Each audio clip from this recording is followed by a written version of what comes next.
Yeah, I found a dry enough spot where I can crawl underneath and do an oil change, which is not hard on these. You know, all the drain plugs and fill plugs are regular half-inch drive. So it's easy to just pop it and drain it, pop it back in. But it happened to make me think. Somebody had asked in the comments what I thought about using old motor oil for a wood preservative. He had got a cabin, an older one, and he was thinking about recoating the logs with this old motor oil. Well, I really wouldn't do that. In the first place, it would be a real fire hazard, and it's going to stink every time the building gets warm. It's going to stink like old motor oil. And old motor oil is actually considered to be, by the EPA, a toxic substance. Like it used to be, people would use it on roads for dust control. You can't do that anymore. The stuff has to be disposed of properly. Well, I don't think, if you had it on the walls, like I say, that stuff would smell all the time. So I wouldn't do that. Besides being a fire hazard. Yeah. By talking now, I've got horses interested. But what I use is the pine tar on all that sort of thing. Anything made of wood. And I'll tell you, the way I got started on this pine tar originally was on these old wooden skis. They're Norwegian ones that are made with a hickory sole on them. What you do with these is when it's bare wood, get it down to bare wood, and then you put pine tar in, burn a layer of pine tar in. That seals it, and it gives the wax something to bind to. Then you put a heavy wax on, and then you use different waxes for the different snow conditions. But that's where I got started using pine tar. Then I started using it on my gun stocks, and a lot of my guns are my favorite ones have got pine tar on them. And then I went and started using on axe handles, and now that's all I use. For any wood preservation, the pine tar is really the way to go. It's not that horribly expensive, and it's really not hard to find.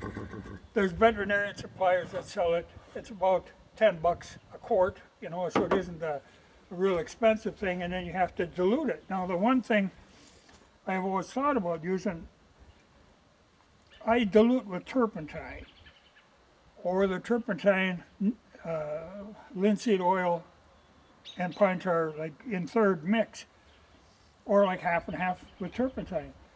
But I always thought this is something I want to try, but I got to experiment with this. The idea of diluting it with something is to get it thin enough so that it'll penetrate. Because pine tar, as it comes, is very thick. So there's no way, you can't just put pure pine tar on. It has to be diluted to get it to go in.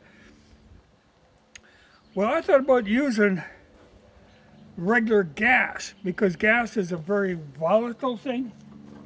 It wouldn't hang around like motor oil would. It would be dangerous in the putting it on, but I think you could mix like a quart of pine tar to a gallon of gas, put that on, the gas would evaporate, but it would allow the pine tar to go into the wood, then the gas would evaporate. Gas, before it was used for everything else, was considered a cleaning fluid.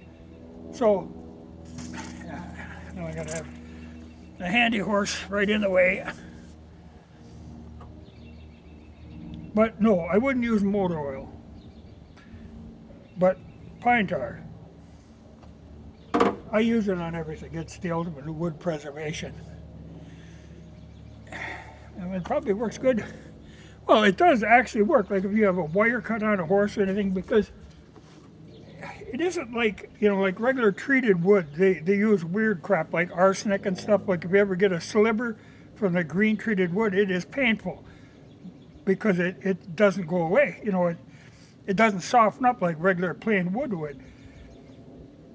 The stuff is actually toxic, like they always say, like for garden beds, when people make these raised beds, well, they want to use treated wood. That's the last thing you want to use is treated wood.